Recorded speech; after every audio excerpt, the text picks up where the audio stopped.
Kabila kannu kan keenya qofa kaa waraana bilisummaa Oromootiin bakka bu'ee deebii sii kennuu danda'a malee isa kaan mootummaan komaandi poost jedhee waraana kumaatamaan gadi dhangalaasee jiru funyaansaa jalatti yeroo kun ta'uu qubaan itti qabuu caalaa otoo as keessa jirru kun akkamitti ta'uu jiraatanii waraana bilisummaa Oromoo balleessine hin jiru to'annee uummanni waliin jira yeroo jedhanii jiran kana keessatti deebii akkasii deebisanii immoo waraana bilisummaa Oromootu magaala keessatti akka sodaataa jira.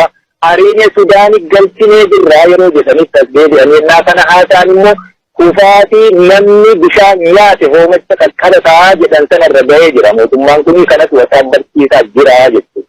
Kanaaf hojii manaa ofii ofumaa deeffachuutu isaanirra jira. Karaa nagaa furmaata haa argatu jennee dadhabnee mootummaatu guyyaarraa guyyaatti dibbee lolaa fukuta karoora lolaa nutti socho'a. Waan gaafanne qabna. Waan gaafanne gaaffii mirga biyya bilisummaa sabaati gaafanni kun hanga deebii argatutti falmaarra jirra. Akkuma kaleessaa jirra. Nagaan har'as jira taanaan nagaa fi yoomiyyuu bakka laalla. Lolli isa gaggeessamu nagaa fiduufi jechuudha. Mootummaa kanatu sanaaf qophii jechuutti hin jira beeki. Nagaaf karaa laannee gaaffiillee gaafannee irra bakka karaa qaamni sadaffaa nu gidduu ta'ee dhumuu qaba wanni kun goolabuu qabna guduunfaatti gochuu qabna jennee karaa adda addaa gaafanne irraa jechuudha. Deebiin isaan nuu kennanii kana booddee namni tokko hayyama mootummaatiin ala qawwee hidhatee soosoo Oromiyaa keessa hin jiraatu sana karaa qawwee xumurra nuun jedhanii jechuudha. Waraanni bilisummaa Oromoo waraana waanuma xiqqoo tokko dubbatameen bir'atu miti.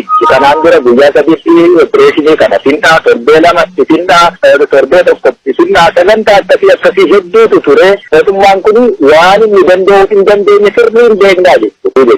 Karoorri keenya gara fuulduraa sun karoora waraanaati. Eessaa kaane amma eessa jirra eessa deemnaan sun karoora waraanaati. Garuu xumurri isaa bilisummaa saba Oromoo ta'uu fi mirkaneessuun barbaada. Kun shakkii tokkollee hin qabne. Maanni nagaa beeki nu biraati rakkoon hin jiru ammallee taana. Mootummaan kun nagaa barbaada yoo ta'e tokko mallattoo nagaa argisiisuu ka qabdu waraana amma labsii hatattamaan labsamee namni bahii fi galii dhabee rakkataa jiru sana Oromiyaa keessa kaampii waraanni taa'uu danda'u fi dura turetti deebisuutu achi booddee gara nagaa wal haasa'uu fi karaa walii abdanii mallattoo sana argisiisuutu dirqama jalqaba. Kana qofaa miti namoota jumlaa tasumaa gariin immoo kan itti hidhatan kan garuu immoo Oromummaa fi keessumaa immoo naannoo gara dhiyaa jiraachuu irraa ka'e guuramee mana hidhaatti nam'ee jiru hidhaarraa baasanii mallattoo nagaan dubbii kana xumuruu agarsiisuu qabanii jechuudha. Wal mari'achuu haasa'uu gara walitti dhufuutti adeemuun ni danda'amaa jechuudha. Mul'attuu inni lamaan hanga duratti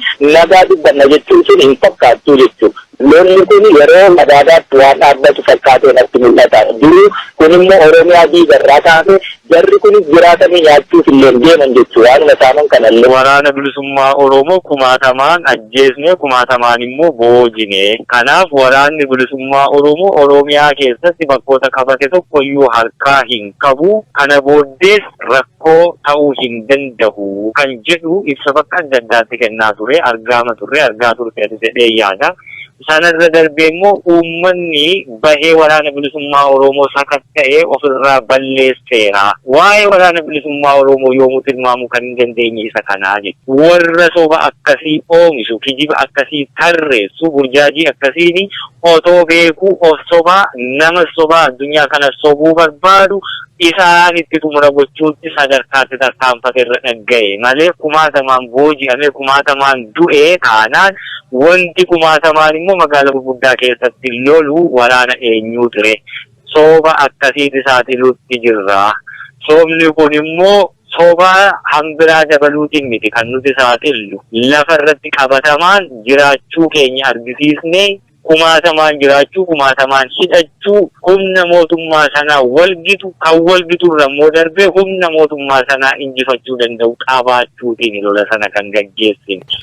Magaalota qabatanii guyyaa tokko booddee dhiisanii bahuu yookaan torbee tokko booddee dhiisanii bahuun faayidaa akkamii qabaata? Seenanii bahuu yoo ta'e miidhaa malee bu'aa maal qabaata jedhanii kan kaasan ni jiru. Tibbanas fakkeenyaaf magaalaa Dambidolloo akka humni keessan guyyaa tokko qabatee ture quba qabna akkasumas naannoo Gimbiirraa odeeffannoo akkasii ture Gambeellallee guyyaa tokkoof akka seenameeru quba ni qabna. Inni kun kaayyoonsaa akkamii? Moo yeroo akkasii miidhaatu jiraata ka jetteefi osoo lolli miidhaa hin qabaatin namni rooba keessa dhaabbatee bokkaan si tortorseeraa jettee gaafachuun suni gowwummaa ta'a jechuun nama rooba keessa deemu.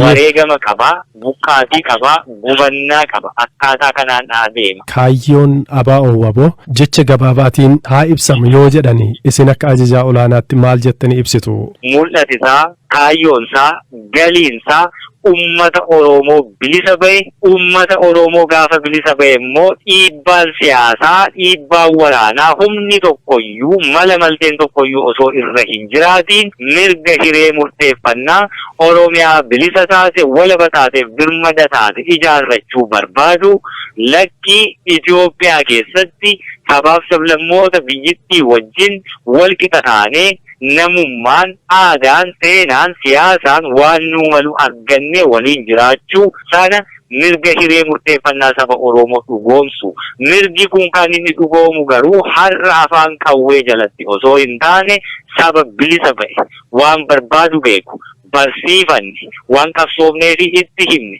sabni barate kun dhiibbaa kamuu jalaa bilisa ta'e ofii isaa murteeffate Oromiyaa walabaa ijaarrate yoo ta'e sana nuti immoo kabachiisu tiksuu fi sanaafis wareegamne. Yoommoo Itoophiyaa keessatti dhiitamuun hafee, tuffatamuun hafee, cunqurfamuu, ari'atamuu, buqqa'uu, ajjeefamuun hidhamuun hafee akka saba Itoophiyaa tokkotti saboota kaan waliin wal qixa jiraachuun mirkanaa'ee fi mirkanaa'uusaa immoo sabni kun mirkaneeffatee naa ta'a jedhee dhiibbaa tokkoon alatti murteeffate sana kabaju. Siyaasa biyyittii impaayera Itoophiyaa kana afaan qawween cafakamtee saboota fedhii malee walitti fiddee ijaarte kana keessatti karaan nagaa hanga gaala guddaa sana qaawwa lilmee keessaa hulluuqsisuuti ulfaata. Osoo jiraatee namni dhiiga dhangala'uu fedhus dhiiga namaa dhangalaasuu fedhus hin jiru. Daandii kanarratti, daandii nagaa filachuu kanarratti waan arganne hedduu, waan guduunfanne hedduu dhabneerraa nu jalaa hiikkateera. Keessaa kan 2018 addi bilisummaa Oromoo nagaatti amanee nagaaf bakka kennee mootummaa abbaa irree bara 40 sanaa ol wal waraanaa turellee amanee qawwee irraa hiikee ijoollee isaa gammoojjii Eertiraa keessaa fuudhee galchee ijoolleen sun bittinnooftee hoogganni isaa gariin hidhamee, gariin socho'uu dadhabee, gariin immoo achumattuu mootummaan shira mala maltee irratti hojjetee gargar fottoksee wal irratti duulchise nagaan biyya kana keessatti karaa nagaa argamu dhibe. Kana caalaa fakkeenyi hin jiru. Kanaafiyyuu waan barbaaddu argachuuf warri si gabroomse akkaataatti si gabroomseen itti dhiyaachuun dirqama taati. Ministeerri Muummee Abiy Ahmed filannoodhaan kan isaan amma aangoo qabatanii jiran. Uummatni kun bulchiinsa isaanii jalatti maal dhabee bilisa hin baane jettanii amantu? Addi bilisummaa Oromoo yeroo kamuu caalaa kan inni amantaa irratti gatee mootummoota abbootii irree aangoo barcuma siyaasaa Itoophiyaa kana keessatti qabataa turan irraa addatti kan inni guutummaan guutuun itti of kennee galee mootummaa Abiy Ahmediin durfamu kana jalatti.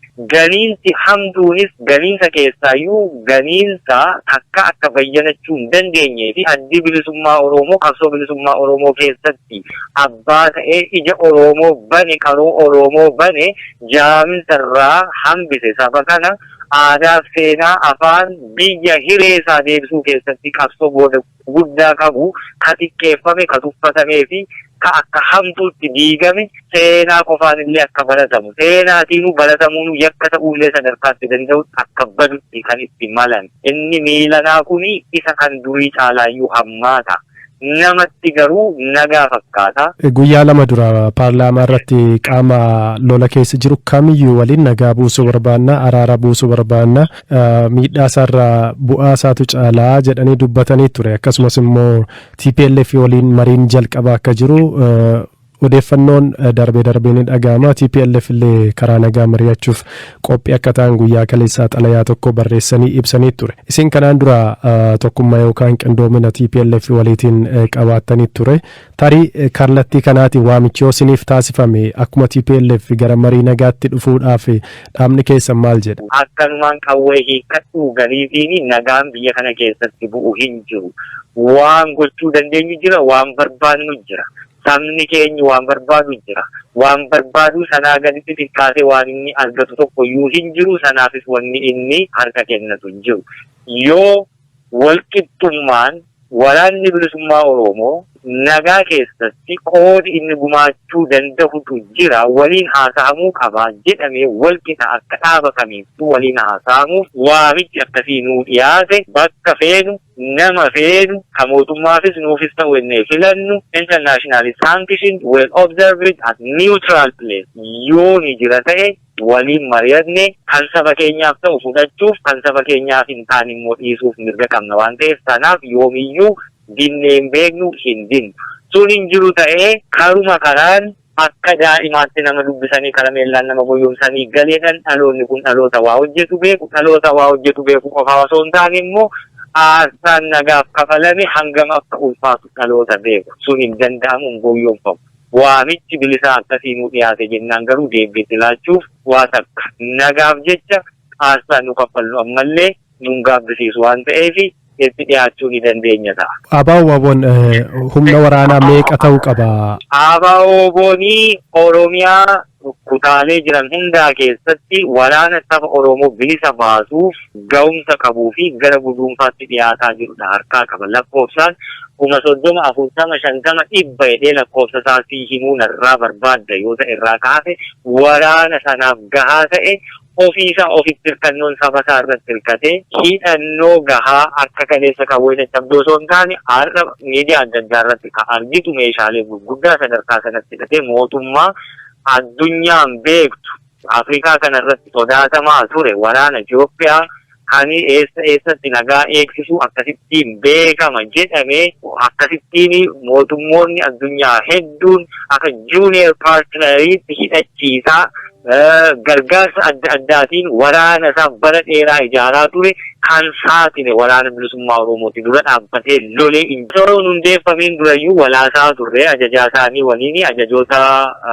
siyaasaa akkasumas komaandaroota waraanaa dirree jiranii hundeeffamuun dura silaa waan guuttachuu qabanii fi waan mobilaayiz gochaa turantu jira. Sanarraa kaasee hanga amma waliin jirru kanaatti walitti dhufeenyumaa kabaasaa ture.